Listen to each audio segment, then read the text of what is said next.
오늘은 우리가 다니엘서 12장 3절의 말씀을 함께 묵상해 보려고 합니다. 다니엘서 12장 3절 말씀은 이렇게 표현하고 있는데요. 지혜 있는 자는 궁창의 빛과 같이 빛날 것이요, 많은 사람을 옳은 대로 돌아오게 한 자는 별과 같이 영원토록 빛나리라. 이 말씀의 의미가 무슨 의미일까요? 여기 두 사람을 이야기하고 있는 것 같습니다. 첫 번째는 지혜 있는 자, 두 번째는 많은 사람을 옳은 대로 돌아오게 한 자가 있는데, 이 두 사람 중에 누가 더 존귀한 자일까요? 누가 더 영예스러운 사람이라고 할 수가 있겠습니까? 지혜 있는 자일까요? 많은 사람을 옳은 대로 돌아오게 한 자일까요? 무엇이 더 가치 있는 것이죠? 궁창의 빛과 같이 빛나는 게 더 영광스러운 겁니까? 별과 같이 빛나는 게 더 영광스러운 겁니까? 혼란스러우시죠? 사실은 두 종류의 사람을 이야기하고 있는 것이 아니라 하나의 사람을 이야기하고 있는 겁니다. 다시 말하자면 지혜 있는 자가 누군가, 많은 사람을 옳은 대로 돌아오게 하는 지혜로운 자인 것이고, 바로 그런 사람들은 어떻게 될 것이다? 궁창의 빛과 같이, 궁창이 뭐죠? 하늘의 빛과 같이, 별과 같이 빛날 것이다. 두 구절로 표현하고 있지만, 그래서 앞에 구절과 뒤에 구절이 두 개가 있어서 종종 우리는 두 가지 종류의 사람으로 착각하기가 쉬운데요, 두 가지 종류의 사람을 이야기하는 것이 아니라 한 가지 사람을 이야기하고 있는 겁니다. 이렇게 두 종류가 아니라 하나로 이해해야 되는 이유가 무엇일까요? 그것은 히브리 사람들이 말하는 독특한 표현법 때문에 그렇습니다. 우리들도 종종 사용하는 방법이기도 하지만, 히브리 사람들은 특별히 하나의 이야기를 전달하기 위해서 반복하는 습성이 있습니다. 그래서 시편을 보거나 잠언서를 보거나 전도서를 보거나 아가서를 보면 먼저 한번 이야기하고 그 내용을 다시 한번 강조하기 위해서 또 한번 이야기하고, 그래서 앞에 나온 말과 뒤에 나온 말이 서로 다른 것을 이야기하는 것이 아니라 하나의 이야기를 하고 있는 것, 정반대되는 개념이 아니라고 한다면 하나의 이야기를 하고 있는 것이라고 이해하시면 되겠습니다. 예를 들어서 이런 표현이 있는데요, 삼손이라고 하는 사사가 개인적인 경험을 가지고 블레셋 사람들에게 퀴즈를 냈습니다. 그 개인적인 경험이 무엇이냐면, 길을 가다가 사자를 만나게 되었을 때 그 사자의 입을 찢어서 죽여버렸습니다. 얼마 뒤에 다시 그 길로 가는데 그 죽은 사자의 시체 위에 벌들이 꿀을 모아 놓은 것을 보게 된 겁니다. 그래서 그 꿀을 따먹은 개인적인 경험을 가지고 결혼식 잔치에 찾아온 블레셋 사람들에게 퀴즈를 냈습니다. 내가 말하는 게 무엇인지 맞춰보라 하면서 개인적인 경험을 가지고 질문을 던졌을 때 그것을 누가 알아볼 수가 있겠습니까? 지금 보여주시기 바랍니다. 삼손이 이렇게 질문을 던졌습니다. 먹는 자에게서 먹는 것이 나오고 강한 자에게서 단 것이 나왔느니라. 이게 뭐게? 한 거예요. 하지만 이게 개인적인 경험이기 때문에 잘 모를 것 같지만, 사실 이미 질문 속에 답이 들어있는 겁니다. 먹는 자 중에서 강한 게 뭐죠? 사자예요. 먹는 것 중에서 단 것이 무엇입니까? 꿀입니다. 그래서 사자에게서 꿀이 나왔다. 첫 번째 문장과 두 번째 문장이 서로 다른 이야기를 하고 있는 것이 아니라 같은 이야기를 반복하고 있는 것이고, 좀 더 발전시켜서 이야기하는 히브리 사람들의 독특한 표현 방식, 히브리 평행법으로 성경을 우리가 보게 된다고 하면 많은 부분을 이해하기가 쉬울 것 같습니다. 오늘 우리가 다니엘서 12장 3절 말씀을 함께 묵상해 보려고 하는데요. 특별히 교사주일을 맞이해서 이 말씀을 깊이 묵상하면서 하나님의 은혜를 같이 누리고 싶습니다. 다니엘서 12장 3절에서 말하고 있는 게 무엇입니까? 지혜 있는 자는 궁창에 무엇과 같이?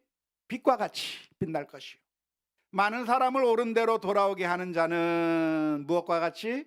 별과 같이 영원토록 빛나리라 말씀해 주셨는데, 이 말씀은 두 가지 종류의 사람을 이야기하고 있는 게 아니라 많은 사람을 옳은 대로 돌아오게 하는 지혜로운 사람은 빛날 것이다, 그 사람은 영광스러운 것이다 라고 하는 것을 들려주는 말씀이라고 하겠습니다. 우리는 어떤 삶을 살아야 될까요? 빛과 같이 빛나는 삶을 살면 좋겠죠? 그러기를 원하십니까? 아닙니까? 대답 한번 해보십시오. 여러분은 빛과 같이 빛나는 삶을 살기를 원하십니까? 대답이 작아요. 아마 어떤 분들은 이런 생각을 했을 거예요. 목사님, 빛처럼 빛나고 싶은 것도 그냥 다 필요 없어요. 그냥 조용히 살고 싶어요. 그런 마음이 우리들의 마음 가운데 있을 겁니다. 성경에서는 우리가 빛날 것이다 이런 이야기를 해주고 있는데, 목사님 그런 정도까지는 바라지 않아요. 그냥 저는 그냥 조용히 살고 싶어요. 그냥 어려움 없이만 살고 싶어요. 그냥 내가 별로 어려움 없이 조용하게 살고 싶어요 라고 그런 마음을 가지고 있는 사람들이 어쩌면 많이 있을 것 같습니다. 그래서 대답이 작은 것 같아요. 하지만 우리가 조용히 사는 것이 가능할까요? 내가 빛과 같이 되지 않아도 괜찮다고 하는 것이 괜찮은 것일까요? 사실은 그렇지 않습니다. 곧 지방선거가 다가오게 되는데요. 한 달도 채 안 남았죠.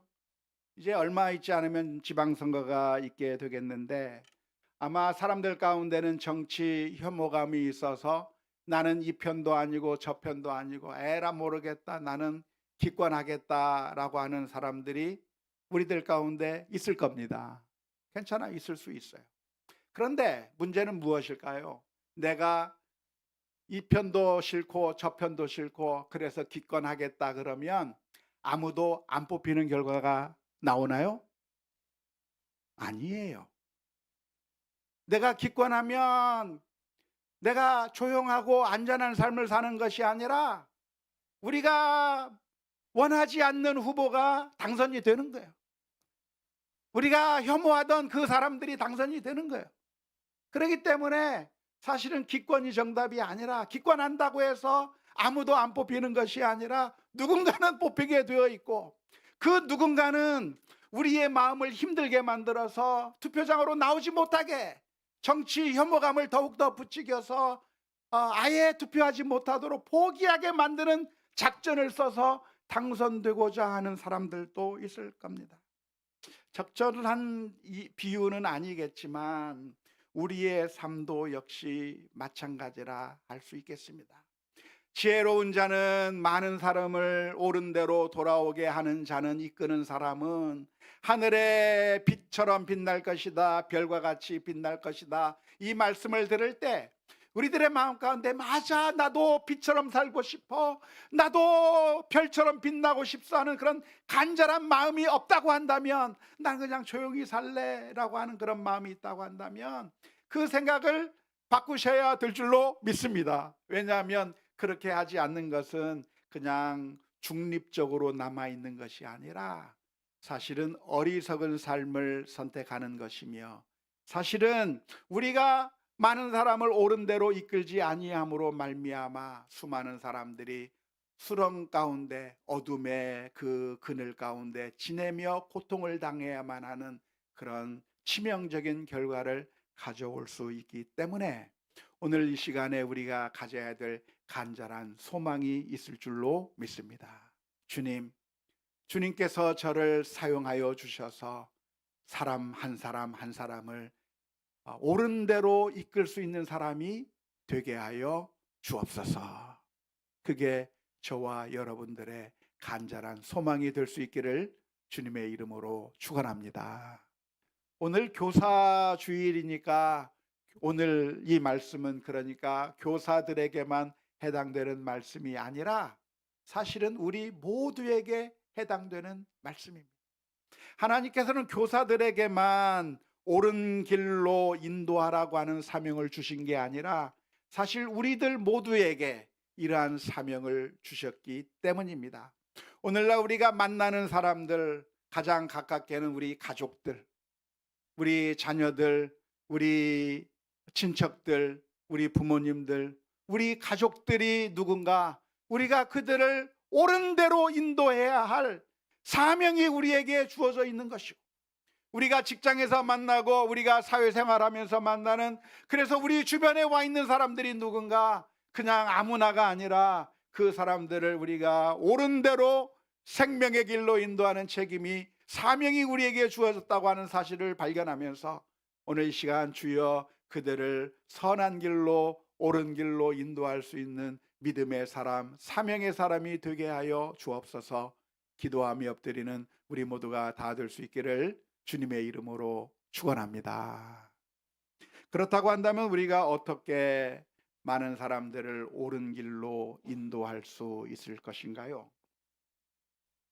오늘 말씀은 구체적인 방법을 제시하고 있지는 않지만 우리가 먼저 주목해 보아야 할 것이 있다고 한다면, 지혜로운 자가 누군가 많은 사람을 옳은 길로 인도하는 사람을 가리켜서 지혜로운 자로 표현하고 있다고 하는 점에 주목해 보았으면 좋겠습니다. 우리는 어떻게 다른 사람을 옳은 길로 인도할 수 있는가? 그것은 우리가 지혜로운 사람이 될 때 다른 사람들을 의로운 길로 인도할 수 있습니다. 지혜로운 자가 된다고 하는 것은 무엇이죠? 성경에서 지혜로움이라고 하는 것은 무슨 의미입니까? 그 지혜로움은 단순히 IQ가 높은 것을 의미하지 않아요. 성경에서 말하는 지혜가 무엇입니까? 꾀가 많은 걸 지혜라고 말하지 않습니다. 성경에서 말하고 있는 지혜는 무엇이죠? 하나님을 두려워하는 것, 하나님을 무서워할 줄 아는 게 두려움인 겁니다. 하나님이 무서운 사실을 알고 하나님의 말씀 가운데 선하게 걸어갈 줄 아는 사람은 지혜로운 사람이고, 하나님을 무시하고 하나님을 인정하지 않고 마음대로 살다가 고난을 당하고 고통을 당하는 사람은 어리석은 사람이라고 할 수가 있는 것이죠. 따라서 지혜로운 사람은 누군가 하나님을 두려워할 줄 아는 사람인 것이고, 하나님을 두려워할 줄 아는 사람이 많은 사람을 하나님에게로 옳은 길로 인도할 수 있을 것입니다. 하나의 이야기를 들자고 한다면 성경 말씀 가운데 이삭의 이야기를 들 수 있습니다. 이삭은 하나님을 두려워할 줄 아는 사람이었습니다. 하나님이 계시다고 하는 사실을 안 사람이었죠. 그래서 그 동네 사람들이 이삭의 우물을 빼앗아 버렸을 때 이삭은 어떻게 반응하였는가? 이삭은 하나님이 계시다고 하는 사실을 알았어요. 하나님께서 모든 것을 바로잡으신다고 하는 사실을 알았어요. 그렇기 때문에 어떻게 반응했는가? 자기 이웃들과 싸우지 않고 그냥 손 털고 나온 겁니다. 이것이 쉬운 일이냐면 쉬운 일이 아니에요. 왜냐하면 그 당시에 이스라엘 나라 그 가나안 지역에서 양을 목축하며 살기 위해서는 우물이 반드시 필요했기 때문에 그렇습니다. 생명줄과 같은 것이 우물이었기 때문에 그 우물을 빼앗겨 버린다고 하는 것은 우리의 삶이 흔들리고 먹을 것을 잃어버릴 수가 있는 그런 위험 가운데 있는 것이었는데, 그런데 이삭이 확신한 것은 무엇입니까? 이삭이 확신한 것은 하나님이 계시다는 것.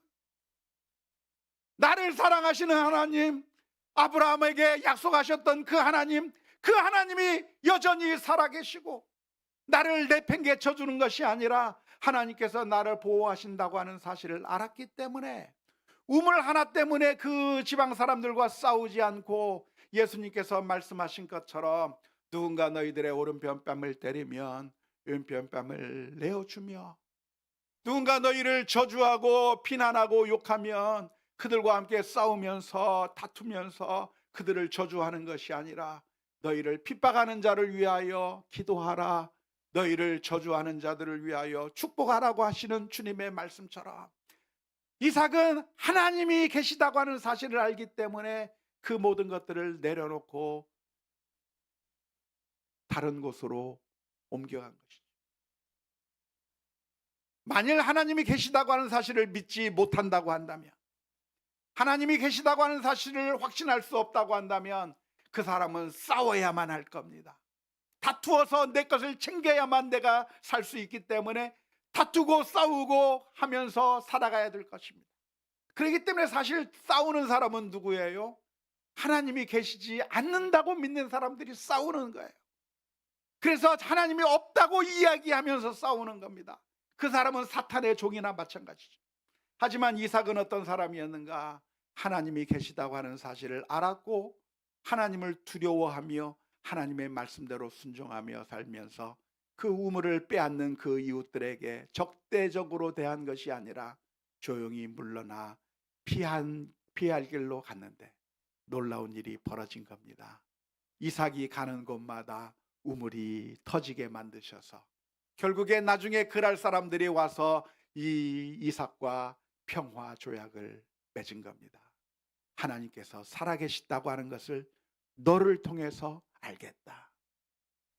그게 바로 지혜로운 자가 많은 사람들을 옳은 길로 인도하는 길이라고 하는 사실을 믿을 수 있기를 주님의 이름으로 축원합니다. 원하기는 우리들의 삶 가운데서 어떻게 우리는 수많은 사람들을 의로운 길로 인도할 수 있는가?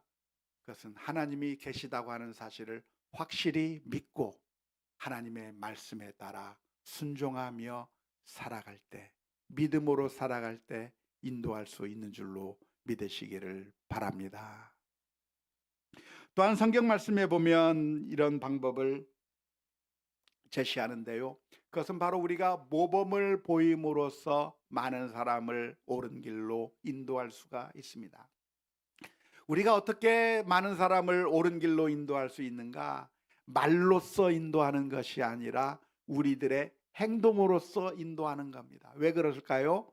사람들은 우리의 말에 집중하는 것이 아니라 우리의 행동에 집중하기 때문에 그래요. 우리 엄마 아빠가 아이들을 향해서 예수님을 믿으라고 말하는데, 우리 엄마 아빠가 하나님을 믿으라고 이야기하고 있는데 엄마 아빠의 모습을 보니까 하나님을 믿는 것 같지 않아요. 어려운 일을 보면 두려워하고, 무서운 일을 만나면 괴로워하고, 그리고 원수들을 만나면 분노하면서 욕하는 그 모습을 보면서 우리 아이들의 마음 가운데 우리 엄마 아빠가 저렇게 행동하는 것을 보니까 하나님이 안 계시구나 확신하는 거죠. 그래서 우리는 어떻게 보여야 되는가? 우리의 말이 아니라 우리의 행동으로서 모범을 보이며 많은 사람들을 의의 길로 인도해야 될 줄로 믿습니다. 먼저 예수님께서 그렇게 우리들에게 모범을 보이셨습니다. 어느 날 제자들이 모여 있는 가운데 예수님께서는 제자들의 발을 씻기시기 시작했습니다. 선생님으로서, 주인으로서 제자들에게 엎드려서 제자들의 발을 하나씩 하나씩 씻겨 주었는데, 그렇게 씻겨 주신 이유가 무엇입니까? 요한복음 13장 13절에서부터 15절의 말씀에 이렇게 기록합니다. 너희가 나를 선생이라 또는 주라 하니 너희 말이 옳도다. 내가 그러하다. 내가 주와 또는 선생이 되어 너희 발을 씻었으니 너희도 서로 발을 씻어주는 것이 옳으니라. 내가 너희에게 행한 것 같이 너희도 행하게 하려 본을 보였노라. 예수님께서 하신 방법은 무엇입니까? 먼저 모범을 보이고 그 모범을 본 그 제자들이 따라할 수 있게 만들었는데, 우리는 어떻게 많은 사람들을 주님에게로 인도할 수 있는가? 바른 길로 가게 할 수 있는가? 말이 아니라 먼저 우리가 모범을 보임으로써 주님에게로 인도하고 바른 길로 인도해야 될 줄로 믿습니다. 바울 사도도 역시 마찬가지였는데요. 바울 사도는 먼저 모범을 보이면서 수많은 사람들에게 나를 본받으라고 여러 차례에 걸쳐서 이야기했습니다. 고린도전서 11장 1절에 뭐라고 이야기합니까? 내가 그리스도를 본받는 자 된 것 같이 너희는 나를 본받는 자가 되라. 그렇게 이야기했어요. 빌립보서 3장 17절 말씀에서도 바울 사도가 이렇게 이야기합니다. 형제들아 너희는 함께 나를 본받으라. 그리고 너희가 우리를 본받은 것처럼 그와 같이 행하는 자들을 눈여겨보라. 또 바울 사도는 무슨 이야기를 했습니까? 고린도전서 4장 15절에서 16절 말씀에 그리스도 안에서 1만 스승이 있으되 아버지는 많지 아니하니 그리스도 예수 안에서 내가 복음으로써 너희를 낳았음이라. 그러므로 내가 너희에게 권하노니 너희는 나를 본받는 자가 되라. 바울 사도도 그냥 말만 한 것이 아니라 먼저 모범을 보이면서 이렇게 하고 저렇게 하고 하면서 나를 본받으라 자신 있게 이야기를 했어요. 여러분 자신 있습니까 없습니까? 없습니까? 어쩌면 이 바울 사도의 이야기를 들으면 우리는 자신이 없을 겁니다. 우리는 바울 사도만큼 못하니까 그렇게 자신 있게 말하기는 어렵습니다. 하지만 바울 사도도 자신이 있어서 나는 다른 사람들보다는 죄가 없고 나는 다른 사람들보다는 어느 정도 수준이 올라갔기 때문에 그래서 나를 본받으라고 이야기한 것이 결코 아닙니다. 바울 사도는 우리와 다른 사람이었냐면 사실 그렇지 않아요. 바울 사도가 우리랑 똑같아요. 우리처럼 우리의 본성을 가지고 있어서 때로는 넘어지고 때로는 실패하고 때로는 잘못된 길로 가기도 하고 낭망하기도 하는 그런 연약한 모습을 가지고 있는 게 바로 우리들의 모습이었고 바울 사도의 모습이었습니다. 바울 사도는 어떻게 고백했는가? 이렇게 고백했어요. 로마서 7장 21절에서 24절의 말씀에 이렇게 고백을 했습니다. 그러므로 내가 한 법을 깨달았노니 곧 선을 행하기를 원하는 나에게 악이 함께 있는 것이로다.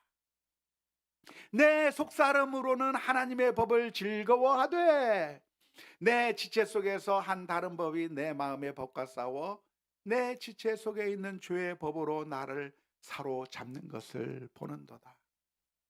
오라 나는 공고한 사람이로다.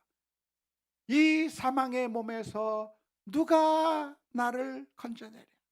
바울 사도가 경험한 것이 무엇이냐면 선을 행하고자 하는 마음이 있어요. 하나님의 뜻대로 살고자 하는 마음이 있어요. 순종하고자 하는 마음이 있어요. 그런데 바울 사도가 경험한 것은 무엇이냐면 내 속에 악한 본성이 들어있어서 때로는 분노하기도 하고 때로는 실패하기도 하고 잘못된 모습을 우리만 갖고 있는 것이 아니라 바울 사도도 똑같이 갖고 있다고 그렇게 고백을 했어요. 그런데 어떻게 바울 사도는 그런 연약함에도 불구하고 나를 본받으라고 말할 수 있었을까요? 그것은 바울 사도가 완벽했기 때문이 아니라 아빠, 엄마의 마음을 가지고 있었기 때문입니다. 아빠의 엄마의 마음이 무엇이죠? 마치 어린아이가 있으면 그 아이 앞에서 어떻게 이야기합니까? 야, 이렇게 한번 해봐라. 도리도리 한번 해봐. 짝짝꿍 한번 해봐.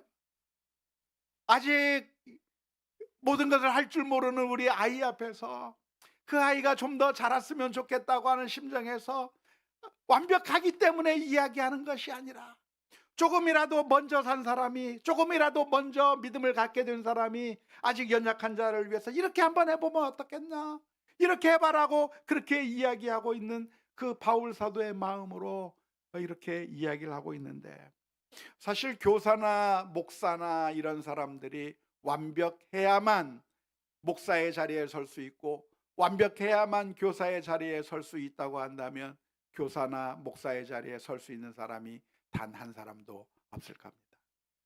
저도 늘 넘어지고 늘 하나님의 말씀대로 살지 못하고 잘못된 일들을 할 때가 너무나도 많습니다. 그럼에도 불구하고 나와 같은 자를 사용하셔서 믿음으로 살기 위해서 노력하면서 모범을 보이는 그런 일들을 통해서 수많은 사람들, 우리 가족들, 우리 주변에 있는 사람들, 우리 자녀들을 옳은 대로 인도할 수 있는, 그래서 하늘의 별처럼 빛나는 우리 모두가 다 될 수 있기를 주님의 이름으로 축원합니다. 그런데 모범을 먼저 보여야 된다고 말씀을 드렸고, 말이 아니라 행동을 먼저 보여야 된다고 말씀을 드렸는데, 그럼에도 불구하고 말로 하는 것이 필요할까요? 필요하지 않을까요? 필요합니다. 말로써도 반드시 이야기할 필요가 있어요. 왜 그럴까요? 말이라고 하는 것은 엄청난 파워를 가지고 있기 때문에 그렇습니다. 우리가 하는 그 말 한마디가 다른 사람으로 하여금 옴싹달싹 못하게 만드는 족쇄가 될 수도 있고, 우리가 하는 그 말 한마디가 그 사람이 하나님을 바라보고 믿음을 다시 회복하게 되는 그런 위로와 격려의 말이 될 수도 있습니다. 그렇기 때문에 행동뿐만 아니라, 행동은 반드시 있어야 되겠지만 행동만 하면 되는 것이 아니라 역시 말로써 격려하고 위로하고 인도하는 일들을 같이 해 나가야 되는 것이죠. 로마서 10장 13절에서부터 15절 말씀에 이렇게 기록합니다. 누구든지 주의 이름을 부르는 자는 구원을 받으리라. 그런즉 그들이 믿지 아니하는 일을 어찌 부르리요? 듣지도 못한 일을 어찌 믿으리요? 전파하는 자가 없이 어찌 들으리요? 보내심을 받지 아니하였으면 어찌 전파하리요? 기록된 바 아름답도다. 좋은 소식을 전하는 자들의 발이여 함과 같으니라. 말로써 하는 것이 반드시 병행되어야 될 텐데요, 하나님께서 우리를 사랑하셔, 하나님께서 나 같은 죄인도 사랑해 주셨어요.